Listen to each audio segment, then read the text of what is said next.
అని నా ఫీలింగ్. మీరు ఎప్పుడైతే ట్రైలర్‌కి వాయిస్ ఓవర్ ఇచ్చారో 50% వచ్చింది. మీరు ఇప్పుడు దాకా రిమైనింగ్ 50% హిట్ బొమ్మ. అది ఫిక్స్ అయిపోయింది. So thank you so much sir. ఈ సినిమాలో బేసిక్‌గా నాకు చిరంజీవి గారి ఇన్స్పిరేషన్ సార్. నాకనే కాదు చాలామందికి ఐ థింక్ అందరికీ. సో కష్టపడితే ఎంత స్థాయికి వెళ్ళొచ్చు అనేది చిరంజీవి గారు మనందరికీ చూపించారు. బట్ కష్టపడితే బాస్‌నే డైరెక్ట్ చేయొచ్చు అని మీరు రీసెంట్‌గా నా ఇన్స్పిరేషన్ సార్. Thank you.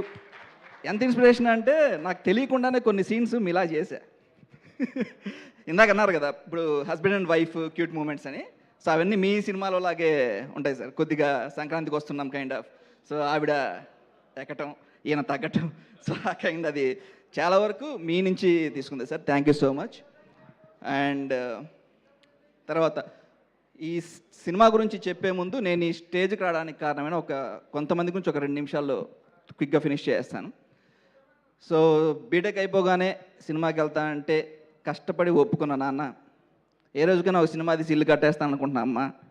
మా పోలికలు వచ్చాయి కాబట్టి ఈ రోజు కన్నా సినిమా తీసామని నమ్ముతున్న 2 చెల్లెళ్ళు, గైడ్ చేసే అన్న, కుదిరితే నన్ను రైడ్ చేసే మా తమ్ముడు. ఏ సబ్ మేరే పీచే. సో వీళ్ళ తర్వాత ఫ్యామిలీ తర్వాత నాకు ఇక్కడ నేను ఈరోజు ఈ స్థాయిలో ఉన్నానంటే కారణం రామ్జీ గారు. ఎవరు అనే సినిమా చేసిన డైరెక్టర్ ఆయన. సో అన్న మీరు ప్రజెంట్ ఇక్కడ లేరు, బట్ మీరు లేకపోతే నేను ఈరోజు లేను.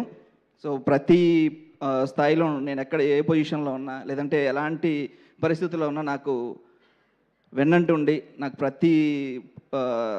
ప్రతి పరిస్థితిలో నాకు హెల్ప్ఫుల్గా ఉంటున్నందుకు మీకు చాలా థ్యాంక్ యూ అన్న.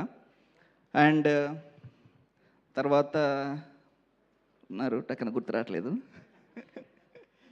సో యాక్చువల్గా కొంచెం సార్ మీరు షేక్ హ్యాండ్ ఇవ్వగానే కొన్ని మర్చిపోయాను సార్.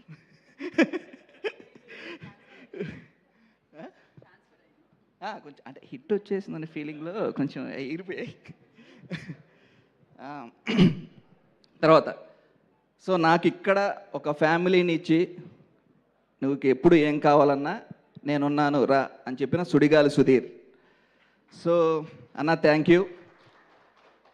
అండ్ తర్వాత ఈ సినిమా గురించి వస్తే ఈ సినిమా ఫస్ట్ నుంచి నాకు తోడుగా ఉన్న మిథిల్, థ్యాంక్ యూ అబ్బాయి. సో సినిమాలో నీ క్యారెక్టర్ తేడా కానీ బయట నువ్వు మంచోడు వేలే. మీ ఆవిడకి చెప్పేసానులే, ప్రాబ్లం లేదు. ఓకే. సో మిథిల్ అండ్ ఇప్పుడు మీరు చూస్తున్న విజువల్స్ అన్నింటిలో కూడా నాది ఎంత కాంట్రిబ్యూషన్ ఉంటుందో నాతో పాటు 50% షేర్ చేసుకున్న రిత్విక్, థ్యాంక్ యూ మావ బ్రో.